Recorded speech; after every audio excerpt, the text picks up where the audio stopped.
All right, so our last video of the day is from Space Tomato. Obviously, my face is all red.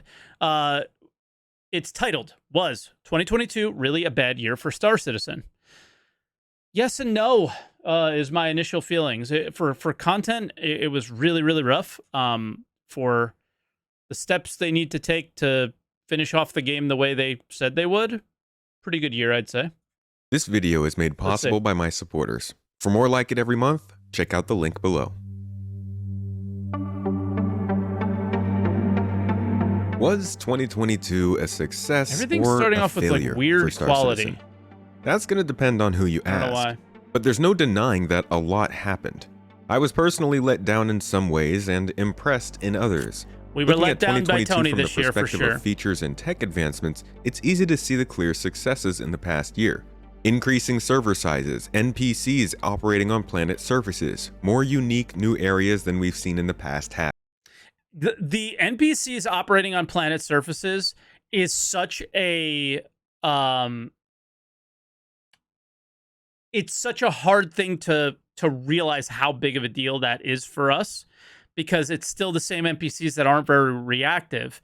But the fact that they can now be kind of put anywhere is what will hopefully make the game feel a little bit better, a little bit more alive. But it's not something we'll be able to realize because, unfortunately, servers still run really poorly. Decade. Increased frame rates and the ability to refuel other ships are all incredibly important for the game, but they may not have actually changed the gameplay that you experience all that much. Yeah, And that's looking at kind of the the actual problem. patch list, there was technically only one significant update listed for the whole year. So commenting on the actual effectiveness or even the optics of this year takes a lot more time. And I've used the last 3 podcast episodes I've had to sum up those thoughts along with some other creators here on YouTube. I'll leave those links for you down below. Right there. Instead, in this video, I'm going to walk you through the crazy wild ride that was 2022. In this video, we'll look at what happened in the community and then in the game's development for every month, looking at some of the drama, the successes, and the failures throughout the year. I may miss a few things, but if you like this and you want to see it again next year, please let me know down below. I think this could be a fun annual video. And if you like these more in-depth videos, I make them every month for my supporters exclusive here on the YouTube channel. That'll be linked down below as well. Now let's do a little review of this year in Star Citizen.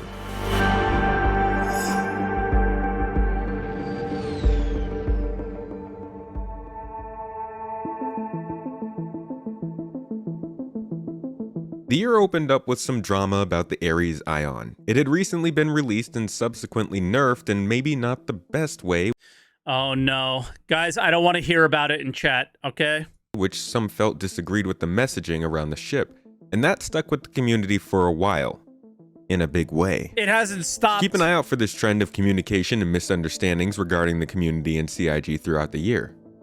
We the community had also just gotten done with the first rendition of Jumptown 2.0. CIG's official spiritual successor to the Emergent Player event from 2018 that occurred due to lucrative drug runs. The event was good but had some clear improvements that needed to be made. More on that later. Okay. Of course, as is customary with January, the Daymar Rally also ran its 4th year with dozens of racers taking part. Now on the development side of things, we were introduced to derelict outposts in the form of concept art. The concept art was annoying, but the idea was surprising and pretty interesting. Something we hope to see more of at least sometime in the year. We of course also had looks at Pyro, as we were meant to be on the road to Pyro. And as always, the concept art still looks a lot better than the in-game implementation looks as well. Let me put myself back where I normally am. With many teasers of the new system coming throughout the year as well. And the upcoming ships were showcased. Scorpius, Corsair, Vulture, Banu Merchantman. We would be seeing more of these at different stages throughout the year ahead.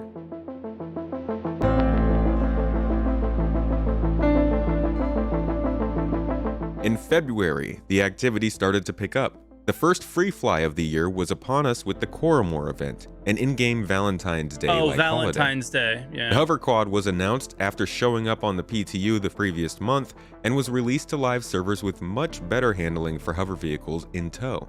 We also saw a huge update to the roadmap, which created a lot of backlash. Though considering CIG's inability to predict feature implementations very clearly more than 2 quarters out, I think most of the frustration came from the way the message was presented, not the message itself. No, I think This key part there was some frustration with the message itself. People felt like they were being less open. Something I've communicated a lot today is moving all the development to Squadron 42 is just as bad as it is worse being less open than the roadmap stuff. It is significantly worse. All the games being developed with no feedback from the community whatsoever. So we're not a part of that process, but I believed and stayed kind of steadfast on my beliefs with this, that this was a good idea. Only one quarter out is the best thing. Think about it right now, guys. We have everything that we know in 3.18. We have no idea what they're planning for 3.19. And given everything that's happening in 3.18 now, they would be just ripping features out of 3.19 most likely. And we'd be like, no! And instead of feeling that way, they're going to deliver 3.19 and we're going to go, meh, and that'll be it. So it's the difference between no, oh my God, and meh is probably better to go with just like, whatever, you know? I think it was a really good change. Discourse was, of course, lost in all of the outside reporting on the community reaction, which is why they are outside sources.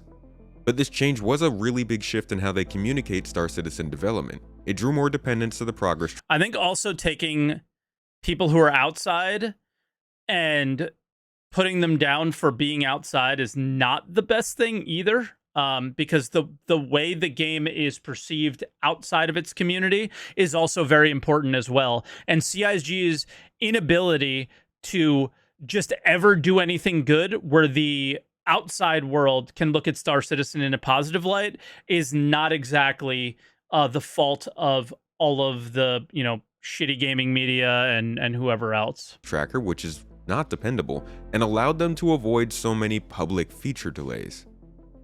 On the development side of things, we got the first look at the AI nav mesh. As mentioned before, hover vehicles became good. Wet eyeballs. There was some Banu Merchantman hype, more Ruins concept art, Reputation for Professions we're still waiting for, and a ton of shit. The Reputation for Professions was like obviously it was just icons, but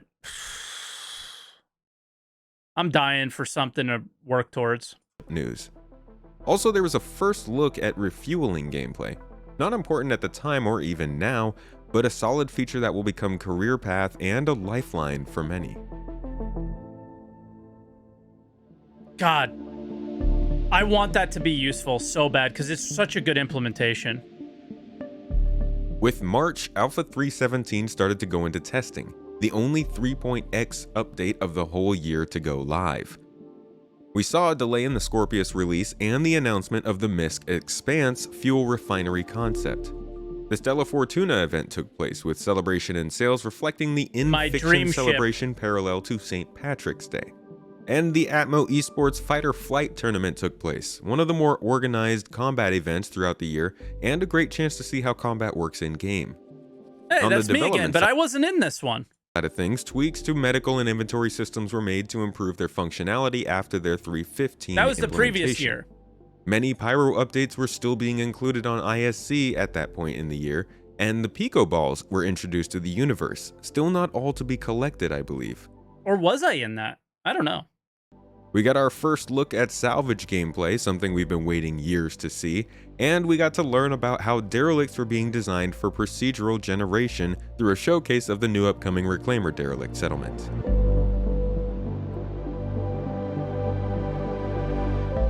NPC refueling in April, when? The 3.17 patch slowly transitioned from PTU to live servers, and the new drought began. This is in reference to the last time key technology held back a game patch for more than 2 quarters, that is 3.0 in 2017. The Great Drought. At the time, we were waiting for planetary tech to come into the game and had to wait a full year with basically zero development on the live server side. Anyways, past all the drama, the Ares Ion got a buff, bringing it back into the spotlight and more drama about nerfs and buffs to ships at specific times. Huh. Okay, well, Firesprite, the studio that was helping to make Theaters of War, was bought by Sony the previous year, and therefore was now leaving Theaters of War behind. It was a busy news cycle that month. Now, a few employees from Firesprite did move over to CIG and have been helping to improve Arena Commander ever since, so, that's good. On to I wonder if DJ was one of those guys. more news. Jeremiah He's Lee in and chat Jared a lot. Huckabee wasted an hour of our time on YouTube over on the Star Citizen YouTube channel. Big shout out to them. That is the purpose of this entire stream. Yeah. Is to finally put a nail in the. Is what Jeremiah does hard. The answer is no. The Hull A was released into the game, though it didn't benefit from the main selling point of the ship, which was the quick loading cargo. That is something we can now see in 3.18 though. Yes, and it's like actually easier to use than the other ones. Like really like it. The 3.17 patch also brought a slew of other improvements to the game, like advancements in Gen 12 rendering, derelict outposts, mining gadgets, refueling, and a host of bug fixes. Oh, and new bugs. On the design side, along with other developments in industrial gameplay throughout the year, in April we saw a large drop of information on the design of refining gameplay. While this was good on setting expectations on how the career path would shape up, we still don't have any indication on when it might be coming to the game. Also of note, with the ongoing Gen 12 transition, many players reported performance improvements with 3.17, apparently from some knock-on effects enabled by Gen 12 development. So frame rates did see some improvements in that update. I definitely on saw Inside Star performance Citizen that month, we improvements. got more look into pyro. I don't know how many of you guys type a 1 in chat if you saw performance improvements in 2022. I think that was probably one of the biggest wins that we got. Like I was just able to play the game smoother, Yeah, that's a lot of you. That's nearly everyone that's typing is typing a 1. So if we're going to take a look at 2020, 1 because I upgraded my hardware, that doesn't count. Locations with some looks at space locations that still aren't in the game but aim to improve space exploration when the new system comes. And we finally got a surprise in the form of those derelict outposts from January, now in white box form in Engine.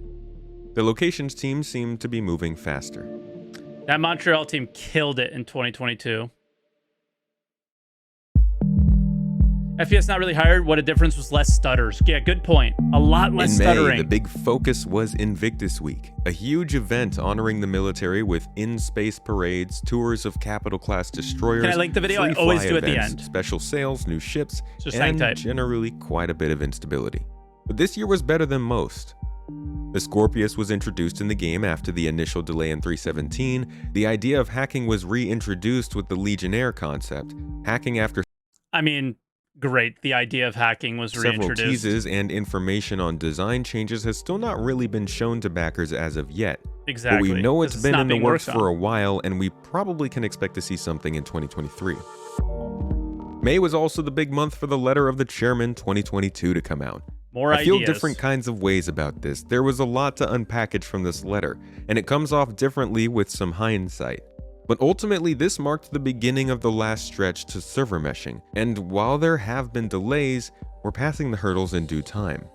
I do think this was the absolute last time I trust hard dates regarding Star Citizen, but I'm glad the information was there so that we could understand some context to a timeline they're thinking.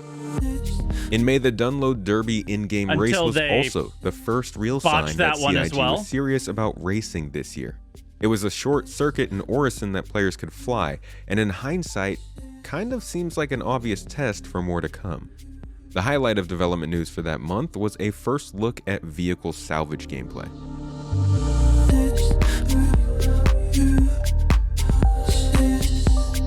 In June, E3 happened. People started learning about Starfield, and the inevitable and wildly off-base comparisons dominated Yes. for a while. Still happening Mining. today. I had to talk to people about this today, that you cannot compare these two games to each other. It's nuts. Included, link down below. A nice joint event kicked off between EVE Online and Star Citizen, featuring LEGO builds of either game's ships.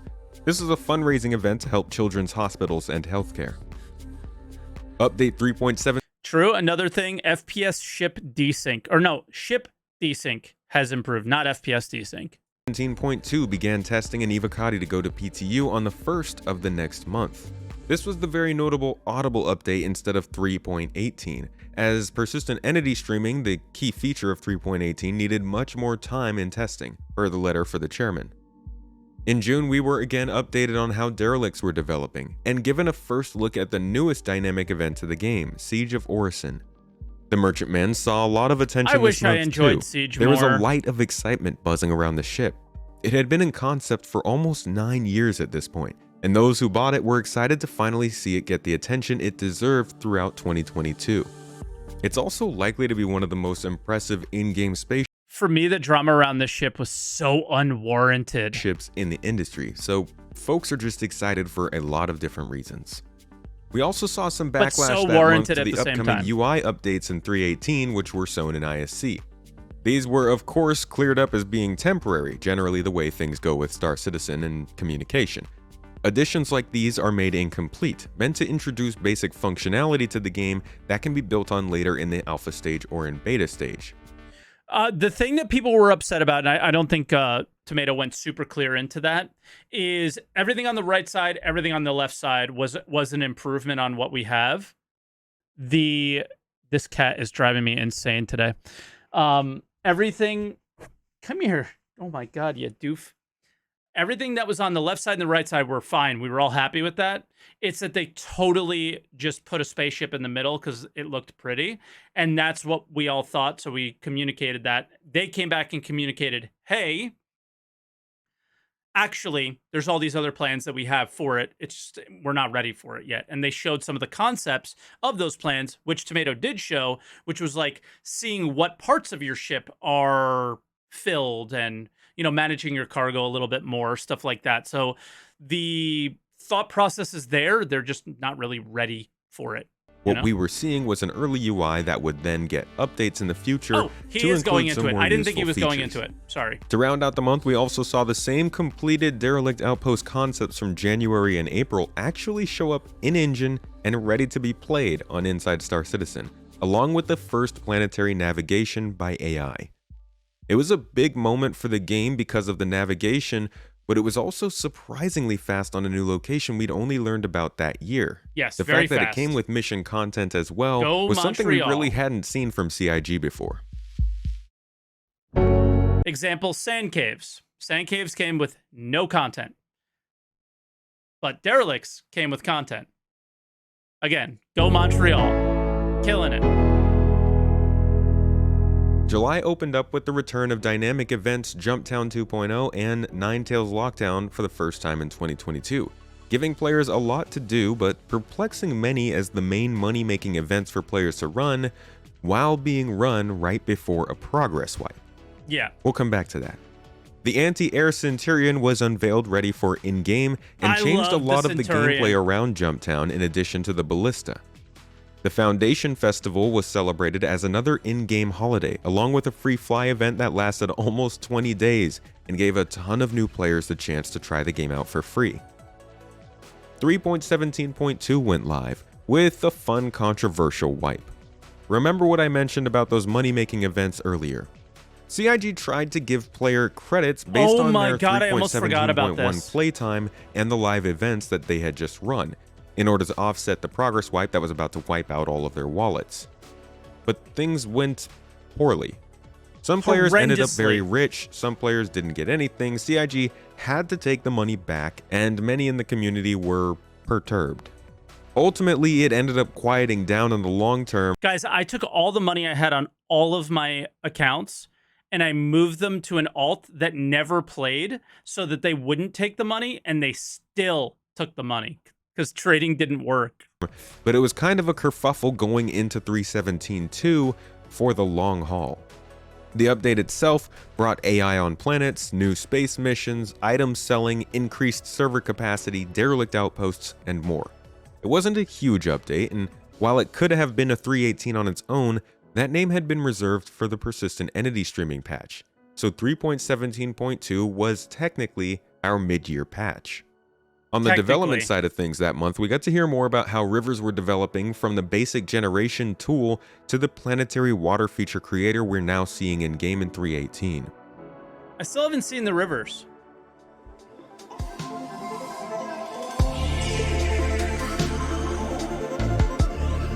Moving on to August, this was the month things started to get a bit awkward about what was going on with Alpha 3.18, as CIG was struggling to clearly communicate what what happens when things get awkward is when CIG says nothing. And that's what was happening then. They were just saying nothing. we should be expecting regarding the update. We'll hear more about that later though. In August, CIG also began hosting official contests and events using TikTok and made an announcement stating so, which got the expected backlash. The 2022 Ship Showdown began round 1 in August, collecting player creations that honored their favorite ships in order to drum up hype for them in the following round when players would vote for what they thought was best. The winners would then get different skins. Turning our attention towards development for the month, in August, CIG proved this month that they were here for the racing community. Not only did they make official a player-made race course, adding an entirely new location to define the path, they also showed off early looks at PTV racing they were looking to include for some in-game casual fun in 3.18. Something akin to Mario Kart with red shells and everything, except there's not actually going to be red shells. We also saw the first major UI tech update showcase in a while, with 3D cards being put on display. Have we seen any of this in the game yet? Using the building block system to make diegetic in-game holo displays. It's very cool stuff, but we haven't heard much about it since. Yeah. I imagine this is mainly being adapted to Squadron 42 right now, considering the assets on the screen, and we'll likely not see anything using this tech until maybe late 2023 at the earliest. But I hope I'm wrong. I hope you're wrong too. Throughout all this time, CIG has been ongoing a major phase of growth. So in the background of Inside Star Citizen throughout these few months, we're seeing a lot of different backgrounds as they found interesting new places to film while the new studio was being built. I just thought this was fun to see throughout the year, and I'm glad they finally got somewhere that Jared can make feel like a little home again. Which is neat. CIG also acknowledged this month that the new player experience needs some work. Something we've actually been seeing repeated in monthly reports since, and in different feature developments, but since this conversation, nothing all that tangible. Just make sure to keep an eye on that new interaction system.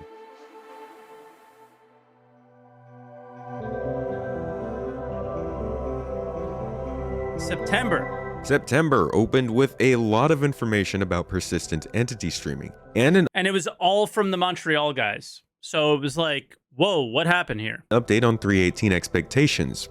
Finally.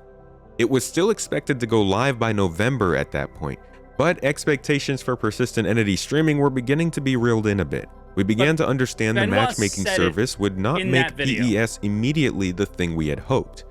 And it may have been lightly implied that this update drought may continue longer than anticipated. Yep. Pirate Week also occurred this month with several in-game events and real-life promotions and contests. The Ship Showdown came to a close, accompanied by another free week of game access for anyone to play.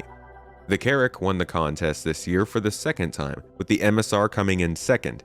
Honorable mentions are the Pisces and the Scorpius. A ship that wins? Keep that Pisces win in mind for later. Besides the heavy focus on persistent entity streaming that month, on the development side we also got a look into Pyro again with more in-game assets. This wouldn't be surprising though, as Pyro was expected to be in closed testing within 6 months of this point. We also for the first time got to see the actual next edition of Derelict Settlements after the Reclaimer, which would be the 600i and the Mercury Star Runner. This is a sick absolutely Derelict. Beautiful locations that players would get their hands on in the 3.18 update.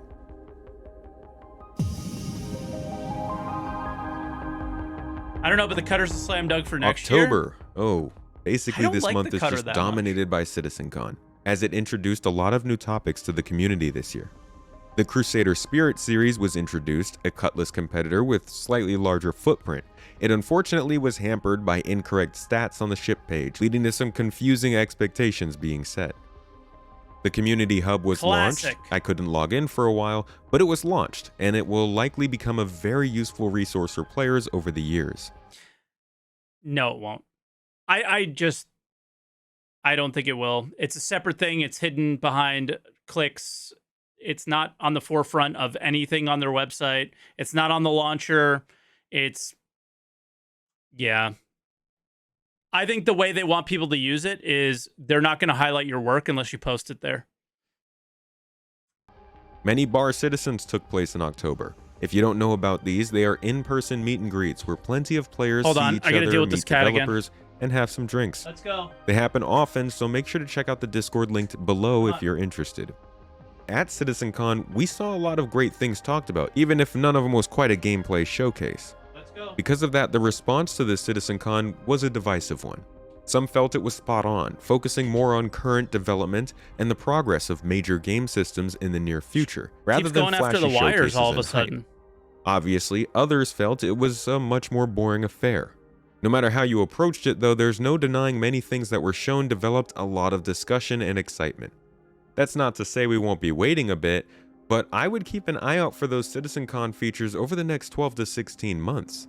That would include the new mid-distance travel method, Quantum Boost, engineering gameplay, a new mobiGlass, new platforming, new flight modes under I can't get behind the idea of them showing something and then it being like totally fine to be waiting a year for it. A year is such a long time. Think about all the things that have happened from the beginning to where we are now in his video, and we have to wait longer than that for features that they showed at CitizenCon. It's a little crazy. underground locations, new mission types, and more.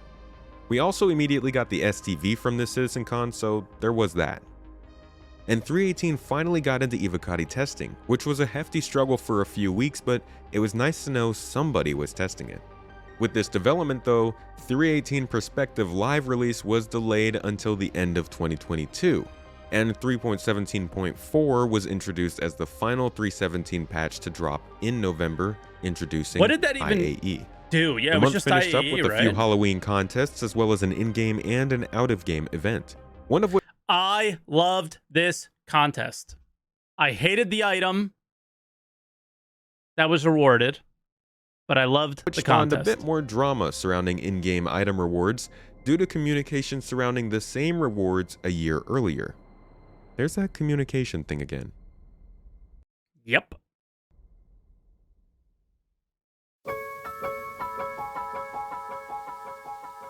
And I feel bad because I really like Tyler, but he's just always in the middle of it. Because he has to be. It's his job, I guess. November opened with many leaks surrounding IAE, some of which warranted official acknowledgement from CIG for I think the first time. Discussion persisted into the month about the same major changes revealed at CitizenCon, like master modes, and there was a lot of speculation around 318 with new information regarding Gen 12 and the cargo refactor coming out. All of these things combined for a very reserved excitement in the community going into November. To add to the fervor, the surprise inclusion of the soft death development was We still don't have the helmets for the Halloween event because they're waiting for 318 to go live to deliver them to you. revealed. This is a pretty game-changing feature that allows players to survive ship destruction and defend against ship boarders. While any player that comes by that wreck from then on would be able to explore inside, loot inventories, and steal from the cargo hold. Piracy, of course, came back into weekly discussion because of this, and excitement surrounding it combined with persistent entity streaming and salvage as we entered Intergalactic Aerospace Expo. The IAE is the biggest event of the year for Star Citizen, a celebration of ships and the people who buy them basically, but also a big free flight time for everybody to try out the game and see any ship they want. All around a good time, and fuel for a lot of discussion with usually 3 to 4 ships releasing. This year we had one concept ship, the Galaxy, one surprise straight to flyable, the Cutter, and an expected new and highly anticipated ship, the Corsair. I like the Corsair. The latter two were met with open arms and excitement. The former, it was mixed, and also started a lot of discussion about concept ships. There was also a medical Pisces variant, a loved ship made even more easy to love. And you remember the ship showdown winners? Well, that new medical Pisces variant ended up not getting the same skin from that event. Most didn't mind this, but the communication surrounding it once again caused some issues and confusion in the community. November was also the month that CIG truly Man, what a theme. solidified Communication. their Who knew? dedication to the racing community, with the reveal of the first part of the career path being included in 318, along with multiple racetracks, leaderboards, and later to be revealed an actual stopwatch for players to track their times in-game. I In the love background, stopwatch. amongst the amazing sales, the good news, the deluge of new players, and non-stop discussion, 318 was still not reaching PTU, and continued to gnaw at everybody. Most were realizing a live release this year seemed extremely unlikely, and we were just hoping for a Wave 1 PTU candidate by the time December came around. Also, remember the Banu Merchantman that everybody, including CIG themselves, was buzzing for all year? Well, due to staffing issues, the ship had to be taken off a pedestal and wait for new devs to train enough to be able to finish the ship off. We're still kind of actively working on it due to basically people chasing new adventures and just in slight priority changes. We've kind of got a skeleton team that are currently working on the exterior. And we're at a point where we continue down the path and we absorb that amount of time that this ship of that size is going to take, or we, production phrase, put a pin in it and move on to something else, which is going to be a better use of our time. So I can hear all the merchantman owners screaming now. It's easy to forget CIG is a company made of employees who are all doing their own thing, and sometimes these things can put on full display why following Star Citizen can be a pain. But I mean, people left. Like, that shit happens. It's not like the guys who they're mad at, it's literally not their fault. Like, this is just, there's no, it's just something that happens. Like, the hate around all that, I did not understand. But then immediately coming back, bang, with the concept ship, the true modularity statements, all that, that's where it was like, yo. As of November, bro, later to be on. confirmed in December, the ship is now on hold until further notice. Rip Merchantman. See you another time. Yeah.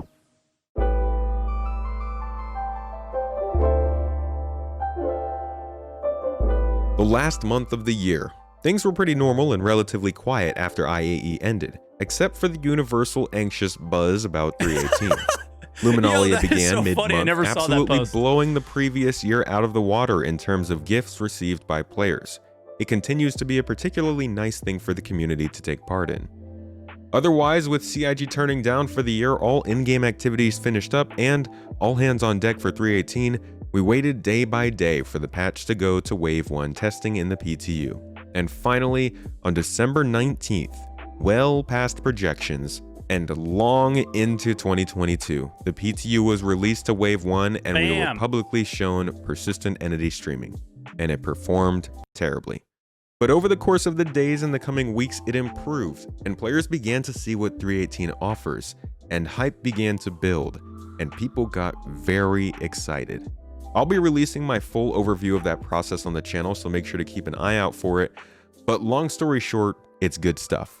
And those podcast episodes I talked about at the beginning of this video are also talking about all of those creators' love for 318, so check it out.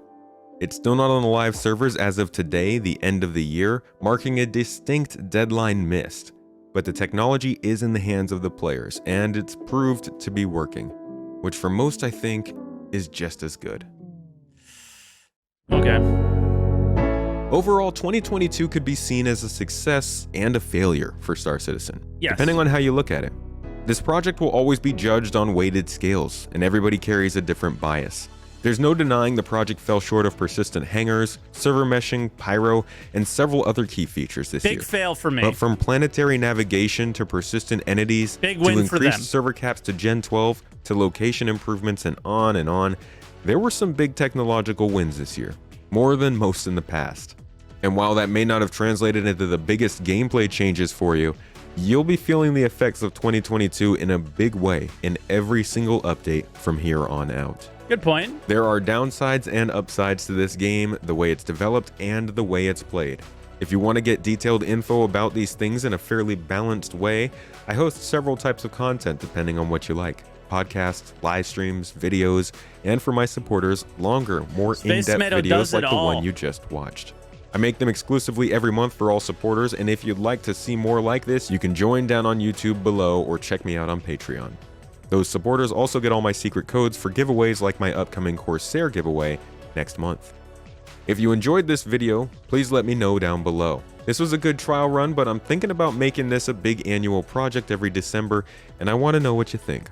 Loved it. I hope you Keep learned doing something new in this one, and consider That subscribing. was the best roundup so I'll of the catch you year, in better next. than Star Citizen's roundup. Hell yeah. Please continue doing that. That was incredible. That was the best roundup of the year that I've seen from anybody. Space Tomato's one of the best out there. Let me give you guys the link to the video so you guys can check him out if you haven't yet. I go on his podcast quite regularly. I really like him. And yeah, I mean, for me, this year was...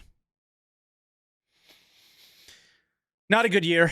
I'm hoping the next year is going to be a little better, but we'll see. So thanks for watching with me, guys. I appreciate it.